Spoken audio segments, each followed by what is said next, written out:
Hello students, hard times do not create heroes, but it is during the hard times that the hero within you is revealed.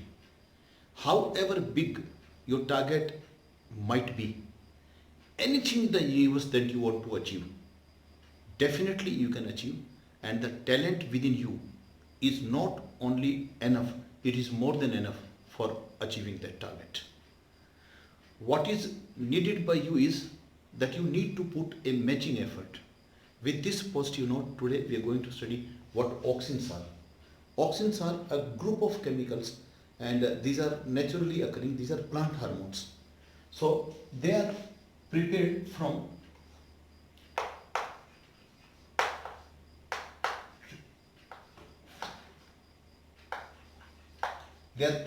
tryptophan. Tryptophan is nothing but an aromatic amino acid, and most naturally occurring auxins are IAA, another one is IBA, synthetic ones are IPA and NAA.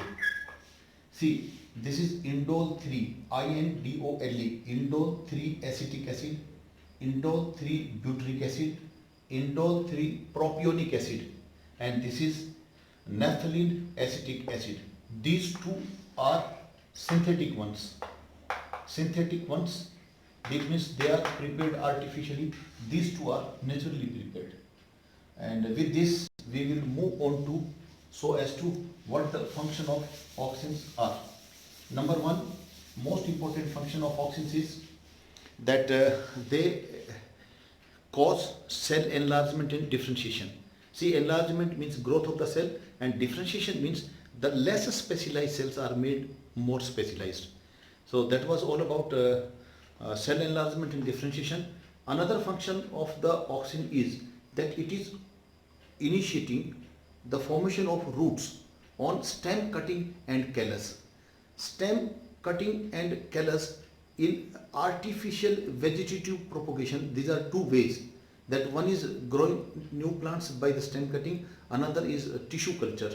So when in tissue culture method, small tissue from the growing part of a plant is taken and it is put into a suitable jelly. After some time we find that it becomes an aggregate of large number of cells. That shapeless lump here is called callus. So initiation of development of roots on callus and initiation of development of root on stem cuttings.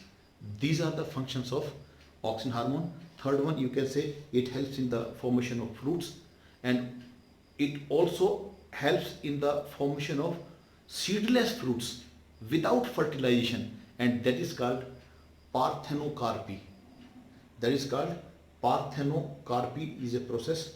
Another function of this is that this is a concentration of auxin promotes the growth of plant stem, whereas it inhibits or it reduces the growth of roots.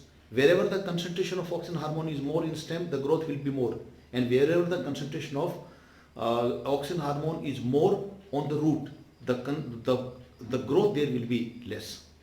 In addition to this, this also prevents abscission. Abscission means it prevents premature falling of parts of plants like leaves and fruits. It regulates geotropic and phototropic movements. Also, it acts as a weedicide. Weeds are those plants, unwanted plants that grow along with the crop plants and compete with the crop plants for food, space and light. So we don't want them to remain. So this is also acting as a weedicide, and it controls lodging. That is, auxin hormone controls lodging, and lodging means it is bending of the stem of the grain crop near the ground level. These were the functions of auxin hormone. Rest we will see in the next class.